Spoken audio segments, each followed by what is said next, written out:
खुलुमबाय बडोलेण्ड इंखं television studio हलाव आं मलेन बसुमतारी दिनैनि मोनाबिलिनि गाहाय रादाबफोराव दं।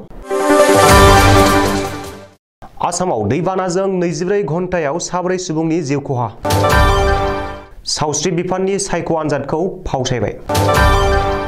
अर्जुन कापुर आरो रहित शेट्टीआ आसामनि दैबानानि थाखाय 5 लाख रां अनसुंथाइ हरदों। कंग्रेसआ आरो गैलिया जोबस्रांबाय बे बाथ्राखौ बुंदों बदरुद्दीन आजमल। बाक्सानि फातेमाबाद साहा बागाननि आश्रय बादा नायगिदिंदों महकुमागिरि लक्ष्यज्योति दासआ। अदालगुरिया दैनि सिङाव सुबुंजों लोगोसे धोननि गोबां खहा। सा सालमारानिफ्राय गुवाहाटी फारसे थांनाय 31 बि राजा लामाया गोथेनानै दं। आसामाव दैबानानि थाखाय गाज्रि गोहोम। दानिया फैदो आबुं रादाबाव।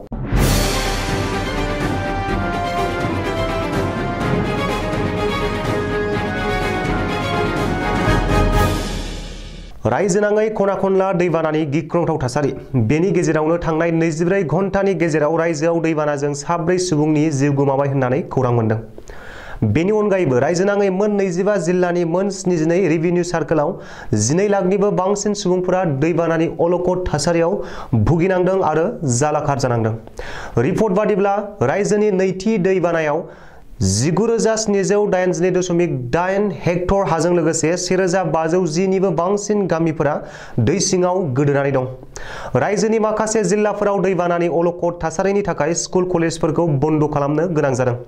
बबेखानि बुरलुंबुथुर दैमाखौ लाजेननानै मानास, फाग्लादिया, फुथिमारि, कपिली, गौरां आरो रायजोनि माखासे गाहाय दैमाफोरा रुगुं उसिफावनानै खैफोद सिमनानि गोजौआव बोहैलांगासिनो दं होननानैबो मिथिनो हादों। जायनि जुनै साखाथि फाखाथि गामिया दै सिङाव गोदोनानै दं। रिपर्ट बादिब्ला रङियानि रङारपारायाव भबेश कलिता मुंनि सासे सुबुङा दिनै दैबानाजों बुखारलांजानानै जिउ गोमादों। मोसौनि थाखाय आदार नागिरनो थांनाय समावनो भबेश कलिताया दैबानाजों बुखारलांजाना जिउ गोमायो। हाजोनि थागिरि भबेश कलिताया सौरभी गौशालानि सासे मावफारियामोन।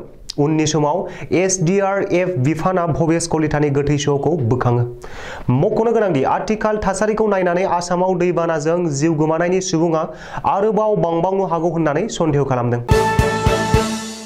सावस्रि बिफाननि लिरनाय सायख' आनजादनि खालारखौ सोलायबाय। फैगौ 19 जुन खालि खुंजानो गोनां सावस्रि बिफाननि लिरनाय सायख' आनजादखौ 3 जुलाइसिम फावसायबाय। सावस्रि बिफाननि 4थि थाखोनि लिरनाय सायख' आनजादखौ फैगौ 3 जुन खालि खुंगोन।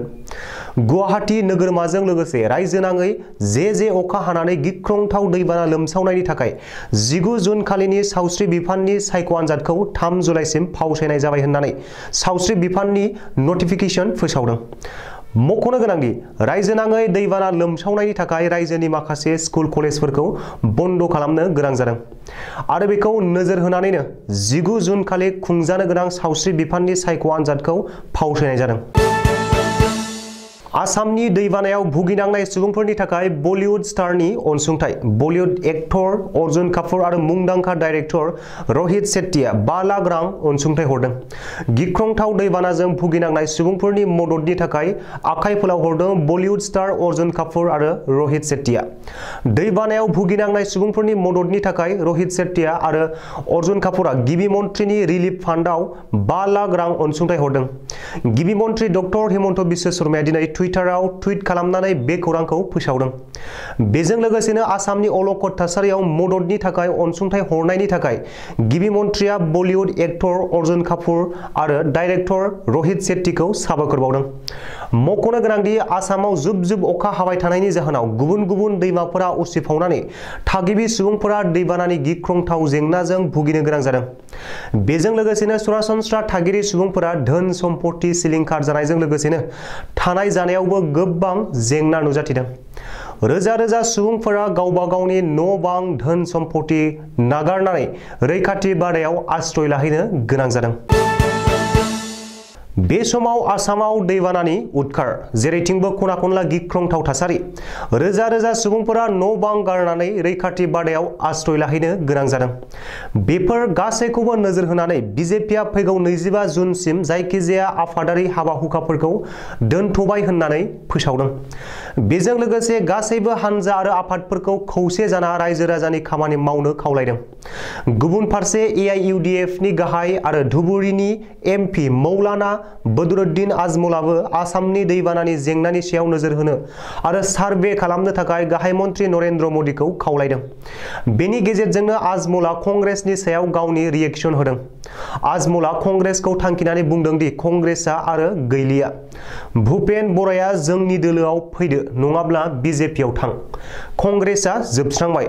कंग्रेसखौ रैखा खालामनो भुपेन बरा बादि सुबुंखौ बोखारनांगौ आरो AIUDFआ बयनिबो थाखाय खुला होननानैबो आजमला खौरांगिरिनि सिगाङाव बुंदों।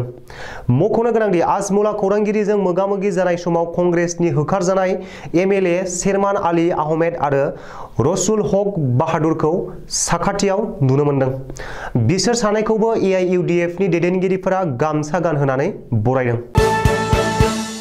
बाक्सानि फातेमाबाद साहा बागाननि आश्रयबादा नायगिदिंदों महकुमागिरि लक्ष्य ज्योति दासआ। आश्रयबादा नायगिदिंनायजों लोगोसे मुवा बेसाद रानदों महकुमागिरिया। माइरं, दालि, बिस्कुट, थाव गुबैखौ लाफानानै गोबां रोखोमनि मुवा बेसाद रानदों दुखुथियाफोरनो। फोरमायजाथावदि जे अखा हानायनि जाहोनाव फातेमाबाद साहा बागाननि मावथियाफोरनि न'फोरा दैया गिख्रंथाव महर खालामदों, जायनि थाखाय बिसोर मावथिफोरा आश्रय लादों फातेमाबाद साहा बागान गुदि फरायसालियाव। जुब गोबां अखा हानायनि जाहोनाव सारा आसामजों लोगोसे अदालगुरि जिल्लायाबो गंगार हाजो आरो अरुणाचल हाजोनिफ्राय गोबारै बोहैबोनाय दैमानि दैफोरा हाजो आफाङाव थानाय रायजो राजाफोरनि गोबां खहा खालामदों। अदालगुरि नोगोरनि साखाथिजों बोहैलांना गलन्दि दैमाया माथावरि बायनानै खान्थालगुरि, नलबारि, मावरियापारा, दांदुफुर, गमारा, हाजिरागाव, आमलाइगुरि, दहलापारा, निज अदालगुरि, मेधिपारा, मिलननगर गार्लस हायार सेकेन्डारि स्कुलजों लोगोसे अदालगुरि नोगोरनि गोबां फरायसालिफोरा दैजों गबनानै दं।